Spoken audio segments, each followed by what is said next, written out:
안녕하세요. S버프입니다. 프로토 승부식 45회차 유로파 8강 2차전 경기인데 1차전 승리 못 챙긴 강팀들이 있었죠. 2차전에서 뒤집을 가능성 지금부터 살펴보도록 하겠습니다.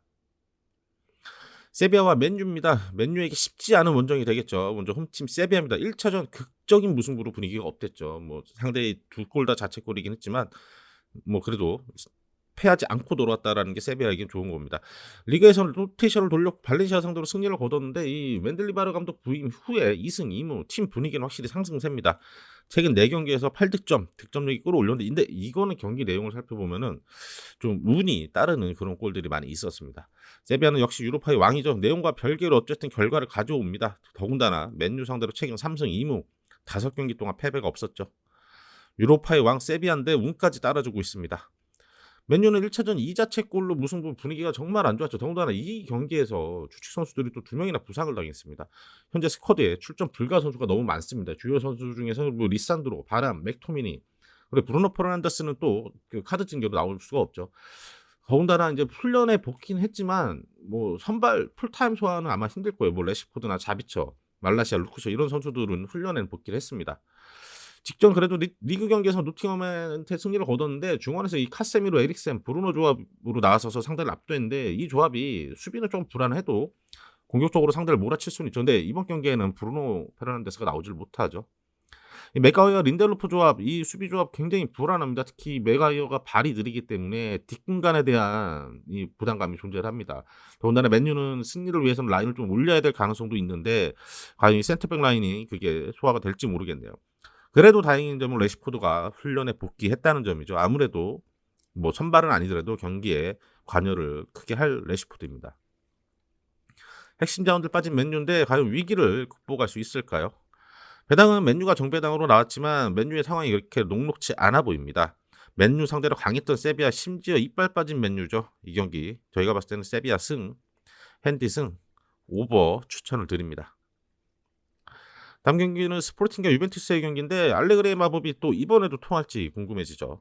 스포르팅은 1차전 경기력은 대등했는데 아쉽게 0대1로 패했죠. 좋은 찬스는 오히려 스포르팅이 더 많이 만들고 슈팅도 많이 가져갔긴 했죠. 리그 경기에서는 이제 공격진의 로테이션을 돌렸죠. 스포르팅은 이상하게 강팀 상대로 굉장히 좋은 모습을 보여주는데 1차전 유벤투스 1차전 원정도 그랬고 16강에서 아스날 상대로도 결과를 가져왔죠. 현재 이 스포르팅이 남아있는 게 유로파 이거밖에 없기 때문에 아무린 감독은 아마 여기에 승부를 걸 생각이 있을 겁니다. 페드로 곤잘레스의 컨디션이 굉장히 좋다라는 것도 장점이죠. 직전 리그 경기에서 페널티킥 실축은 하긴 했지만 그래도 득점을 올렸고 최근 5경기 2골 3어시스트죠. 1차전에서 유벤투스가 곤잘레스를 막아내기 위해서 되게 강한 압박을 보여주면서 곤잘레스가 1차전에서 좀 고전했는데 이번엔 달라질 겁니다. 이 스포르팅의 살림골, 이 우가르테 선수가 복귀를 하거든요. 이 우가르테가 복귀를 하게 되면 아무래도 페드로 곤잘레스의 보좌하는 역할을 잘 해주기 때문에 이 우가르테가 복귀하면서 이 곤잘레스가 더 살아날 것으로 기대가 되고 있죠.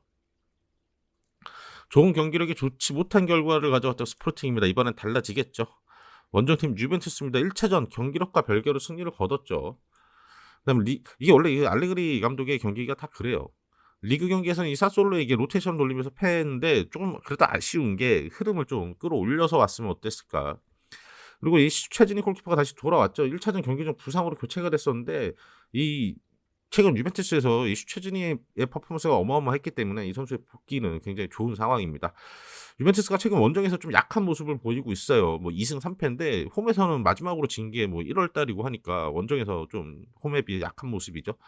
답답한 경기력은 유지가 되는데 어쨌든 결과는 챙깁니다. 이 알레그리 감독 유벤투스를 데리고 챔스 결승까지 갔던 감독입니다.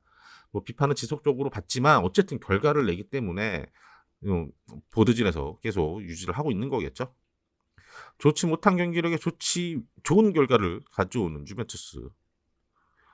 배당은 스포르팅이 정배당을 받은 상황인데요. 더 좋은 축구를 보여줬던 이 스포르팅입니다. 이 우가르테의 복귀 효과, 곤잘레스의 공격력까지 살아날 것으로 예상이 됩니다. 이 알레그리의 마법이 끝날 경기가 될 것 같습니다. 이 경기 스포르팅의 승, 핸디부, 언더 이렇게 추천을 드립니다. 다음은 위니온과 레버쿠젠의 경기인데 레버쿠젠이 원정에서 뒤집을 수 있을까요? 위니온 1차전 원정 무승부로 분위기가 굉장히 좋죠.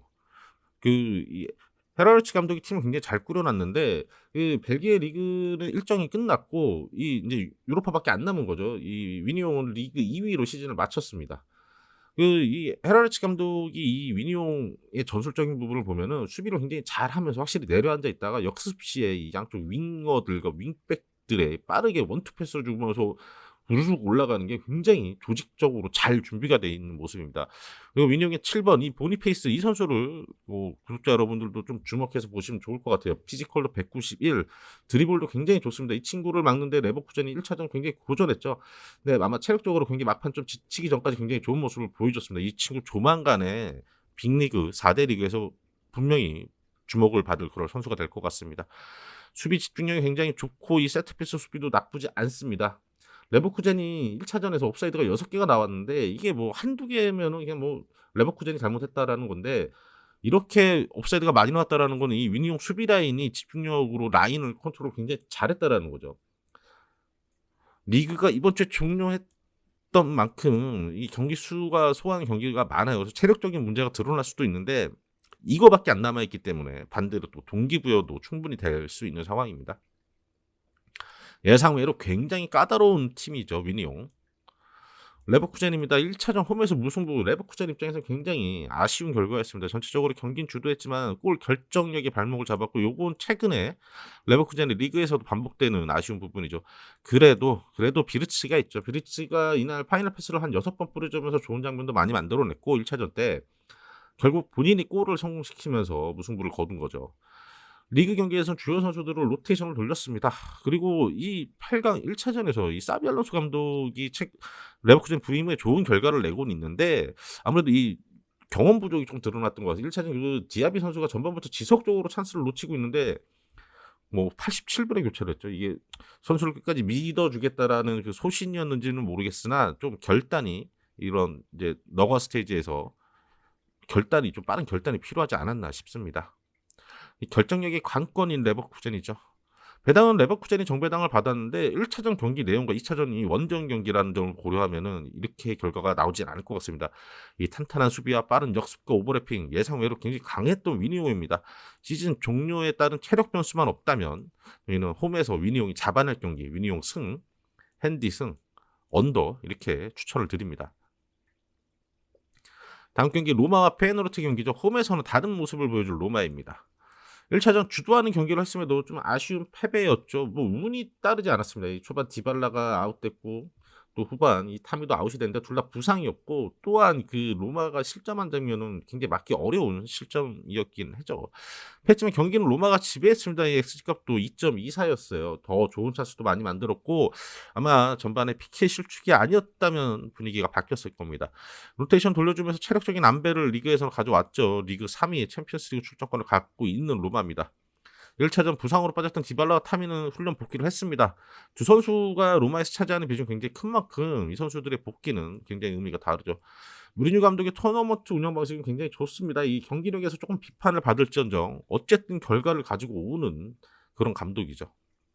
1차전 패배였지만 2차전이 기대가 되는 로마죠. 원정팀 페이노르트입니다. 1차전 경기력과 별개로 승리를 거뒀습니다. 이 솔론 감독이 확실히 후방 빌드업 과정에서 확실한 공격 찬스를 만들길 원하는데 이 로마의 전방 압박이 좋아서 이 부분이 잘 통하지 않았던 1차전이죠. 그리고 페이노르트에게 운이 따르기도 했던 경기입니다. 그 결승골 그 XG 값이 0.04 굉장히 골로 연결되기 어려웠던 행운의 골이었죠. 직전 리그 경기에서는 일부 선수들을 로테이션을 돌렸습니다. 리그에서 압도적인 1등이기도 하고 경기가 3대0으로 벌어지니까 주요 선수들을 빼줬죠. 선수단 퀄리티에서는 조금 차이가 납니다. 이번 시즌 수비력도 굉장히 좋은 모습을 보여주고 있는 페이노르트이긴 하죠. 1차전 승리는 긍정적이었지만 선수단 퀄리티에서는 좀 로마에 비해서 아쉽죠. 로마가 정배당을 받았고요. 1차전 운이 없었던 로마입니다. 2차전 홈에서는 다른 양상을 보일 거예요. 이건 뭐 너무 뻔하게 로마가 승리를 확실하게 거둘 경기로 예상이 됩니다. 로마의 승, 핸디무, 언더 이렇게 추천을 드립니다. 투표 추천입니다. 저희는 세비야가 홈에서 이겨낼 것으로 예상을 합니다. 이 맨유가 확실히 전력이 많이 더나 브루노 페르난데스까지 빠졌기 때문에 중원의 고리가 굉장히 약해질 겁니다. 스포르팅과 유벤투스도 스포르팅은 유로파의 모든 걸 다 걸어야 되는 상황인 만큼 스포르팅이 앞설 경기로 예상이 되고요. 위니용과 레버쿠젠 역시 이 위니용 예상 외로 굉장히 잘 짜임새가 있는 팀입니다. 위닝의 승, 로마 그리고 로마는 뭐 로마 승 이렇게 해서 좀 배당이 높게 나오긴 했는데 저희는 이렇게 추천을 드리고요. 뭐 가장 안정적인 경기는 이 경기가 제일 안정적이고 뭐 스포팅과 로마 이렇게 두 경기만 가셔도 괜찮을 것 같습니다.